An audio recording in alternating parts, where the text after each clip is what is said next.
Okay, hello, hello, hello. We are live on LinkedIn and live on YouTube. Someday I will figure out how to add Instagram into this because I would love to do it all at once, but we'll see if I can upload these videos later.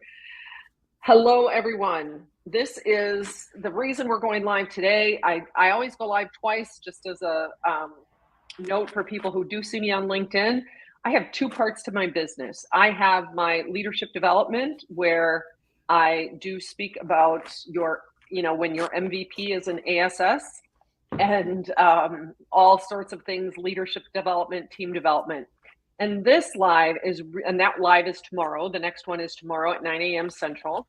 And this one we do at 4:30. And this one is really about giving you some insight into what the retreat that we are hosting in October will be like, and some practices for you to experience and try and give yourself some, a little taste of what the retreat will be like beforehand. So I have Kara Douglas here with Fish Moon Yoga. Say hello. Hi, Kara. everybody. I've been saying this for so long, and I can't even think about, is it Kara or Kara? Kara. You got it right. That's what I thought. Yeah. I'm like, she probably would have corrected me if I got it wrong. Well, but I live in Maine, and in Maine, everybody says Kara. So it goes well. I just kind of automatically respond to both at this point. So, but yes, my parents named me Kara. Kara. Okay. Yep. So, when I think about, really, these aren't like, from a friend of mine said, well, these are really two very different audiences and two different kinds of businesses. And to me, it's a little bit of both. While the retreat is really focused on women leaders or just women in general, all of us women are leaders in some way, shape, or form in our life. And what I know is that life tends to be go, go, go, go, go, go, go. And sometimes you get caught up and you don't leave time for yourself. I was just on the phone with an executive leader in a very big organization. And, I asked her, what she does in her free time, which isn't, and she listed off, 6 or 7 things. And I said, and how many of those do you do alone versus how much you do with your husband, your son, or all of, both of them together? And she goes, 90% are with them. And so we had a conversation about, what happens when we don't provide that time for us to connect to our soul, that time for us to connect to who we really are, our gifts, our talents, our preferences, our being. When we are on the go, go, go, go, go, our nervous system is on high alert. It's constantly looking for danger. It's constantly looking for how to keep things efficient, keep things the way they always were.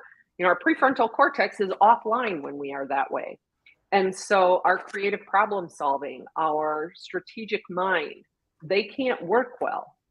And when we're in that high alert state, that cortisol in our body creates all sorts of havoc. I won't even go into that because that could be a whole another 30-minute conversation about the detrimental effects of the cortisol in our body. And it's kind of funny. I had a coach at one point that talked about how when we're in this, constant state of go, go, go, go, go, and we're not ever kind of taking that pause to just turn in and reflect, that we're marinating in cortisol. And it made me think I was, I was actually marinated in cortisol from, conception on, because my mom had a stillborn before me. So my body is actually like attuned to that cortisol. So it takes, I believe that it takes me a lot of extra effort to come out of that cortisol because I didn't learn it early on. It was natural in my system. And so it's taken me a lot to actually learn to reconnect. And it's been a journey of ebbs and flows. But I want to offer you this is, I'm actually looking at some notes that are from last week. This is the wrong thing.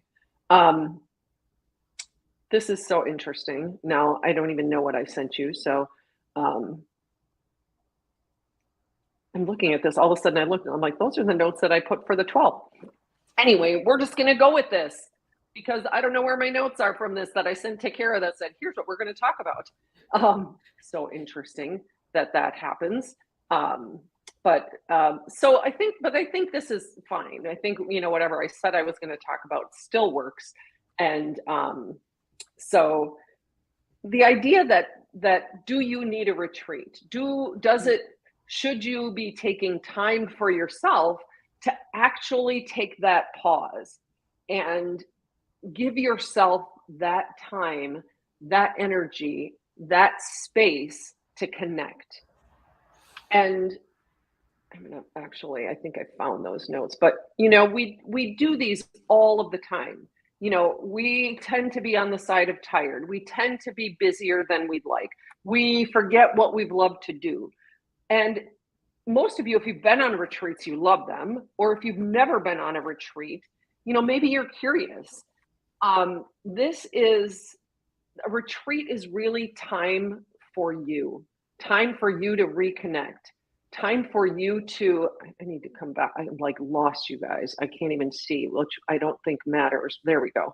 I lost my screen for a second there. Really time to reconnect. And, it might sound a little woo-woo to say to reconnect to your soul, but it's when you connect to your own being, when you can reconnect to yourself and take that time and space, you become a better person. You become a better mother. You become a better wife. You become a better spouse or partner. You become a better friend. You become a better daughter because we have that space. We aren't in that reactive mode of go and give and provide for others. We can actually provide from a space of replenishment. And that's really what this retreat is going to be all about, is how do we declutter?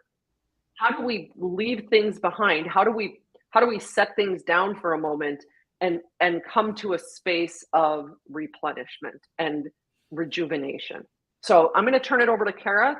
We like to keep these short and sweet. So these are, usually about 20 minutes. I'm going to turn it over to Kara. Kara is going to offer some practice, a couple of things, some movement practices. And Kara is actually going to be our yoga instructor for the retreat. So we will be doing most likely both morning and evening yoga on the retreat. And so really want to just give you some insight into a few of the things of Kara's teachings and of some of the things that we'll do as a part of the retreat experience. So thanks, Dottie. Oh. So I will just, in reflecting before we actually start to move, one of the ways that when I kind of historically have had too much happening, whether it's too much to process historically or whether it's too much on my plate in the moment, or one of my tactics that, it functioned really well for decades. One of my tactics was basically to outrun it, just go in a different way. So I'd hop on my bike for a few hours, or I'd run, or I would, at different points I would swim or do something physically active, physically engaging, which is great for managing cortisol. It's great for helping the large skeletal muscles process stress hormones. And for a very long time, it helped me manage and gave me great opportunities to do some really, really incredible adventures in my life. And there came a point where I have to just I can't outrun whatever this is that's right behind me forever. So there have been ways where I've had to turn around and face it. And that requires an incredibly vaster amount of rest and integration than outrunning it, oddly enough. It doesn't seem, it seems like, oh, well, hiking 40 miles in the wilderness should require a lot of rest afterward, but it doesn't require nearly as much rest as actually turning around and facing the family stress. Yes. Or the job stress or the whatever. Exactly. Yeah. And so one way I have not been successful just deciding, okay, I'm not going to do that anymore. I'm just going to lie down. That, like Dottie said, marinating in cortisol wires you in a particular way. And so I could just lie down and, stiff as a board staring at the ceiling, wondering what I'm doing this for. And I'm kind of forcing myself to stay put. So I've done a couple of things, and I'll show you a practice that has been helpful for me in a moment. One thing that I'll do sometimes is, because movement is so helpful for me, I'll actually meet the stress trigger and kind of complete the stress cycle by moving. So I will go for the bike ride, or I will take a run, but not as long and more focused, and then leave enough time to come back and actually do some meditation or rest afterward.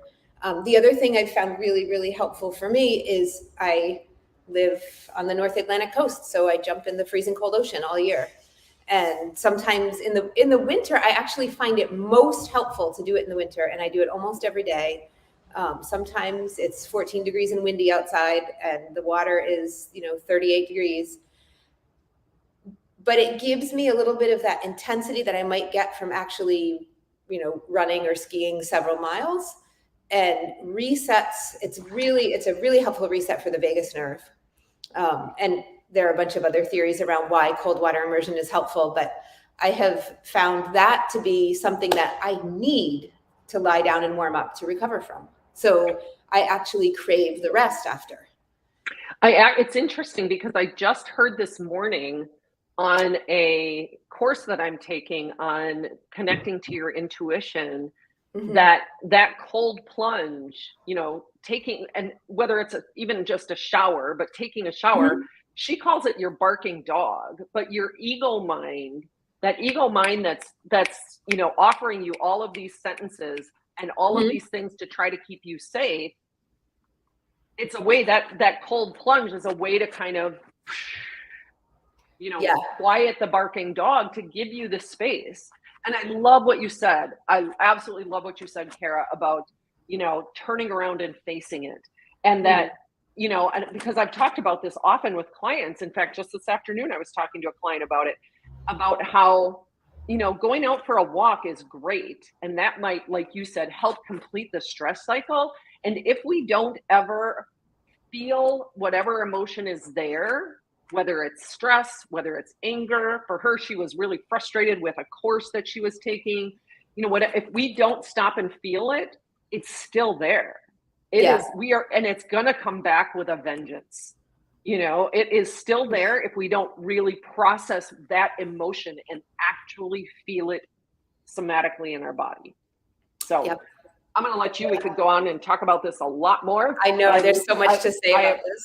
I really appreciate you sharing that, because it is so important to understand that the physical practice is not to be used as an escape or a way to push away the emotion, but as a way to meet the emotion, to actually greet it and be present with it. And, there are times to use it as a way to move through, and don't move, I don't recommend trying to move through it without addressing it, without facing it. I don't know. I'm trying to think of the right word. Just greeting it and welcoming it, and knowing that it's a part of our human experience, and seeing, maybe even talking to it and saying, okay, you're here for a reason. What's going on? What are you trying to tell me? Because it's our barking dog, our ego brain, our reptilian brain, trying to keep us safe in some way, shape, or form. Yeah, and the threat might be perceived and not real, or it might be actual right in front of us, or it might be historic. And sometimes we don't know unless we really turn around and spend some time with it.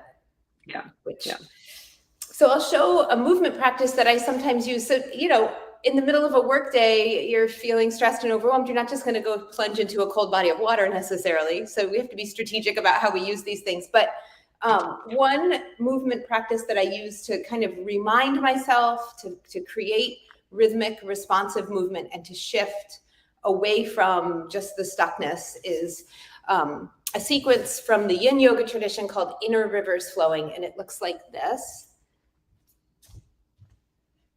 So I'm standing on a yoga mat, but you can do this you don't have to be. I just have a yoga mat in my studio, so I'll use it. But I have my right foot just a short distance ahead of my left. I'm going to bend my left knee. There's weight in this hip, and there's weight on the back leg. If that doesn't feel good in a knee or an ankle, you could take a bigger step back and keep the leg straight. So there's ways to modify. I've got my hands up in front of my chest. I'm going to let a breath out and just move my whole torso forward and extend the arms. Just kind of clearing space. And then as I inhale, I'm going to pull breath back in. And then I'm going to breathe out and bring my hands down toward my front knee or my foot, reaching for the earth, and then pull up nourishment.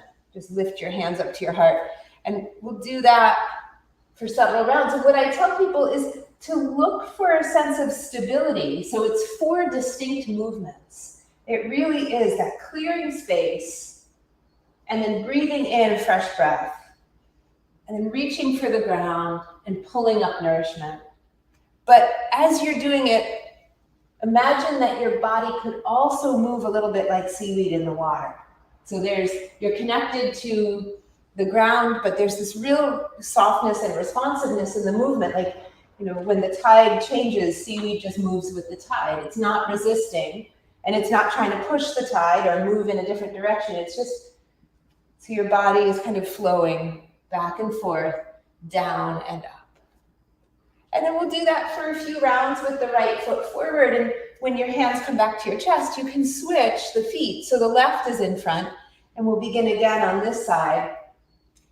Aside from just being a little bit of a mental and emotional reset, kind of settling you into your body, this also can help with balance, because we're using a lot of the same muscles that we use in order to walk in a balanced way.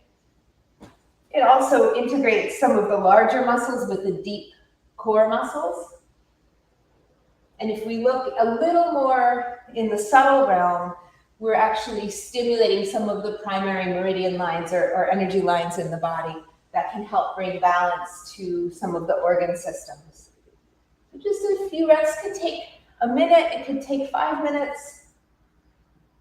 And then afterward, as you bring your hands back up toward your heart, you step your feet together, and then just a moment in simple mountain pose. So here, my knees are just relaxed, my hands are down, palms open. I'm going to let my eyes close and just feel my body resting in my feet.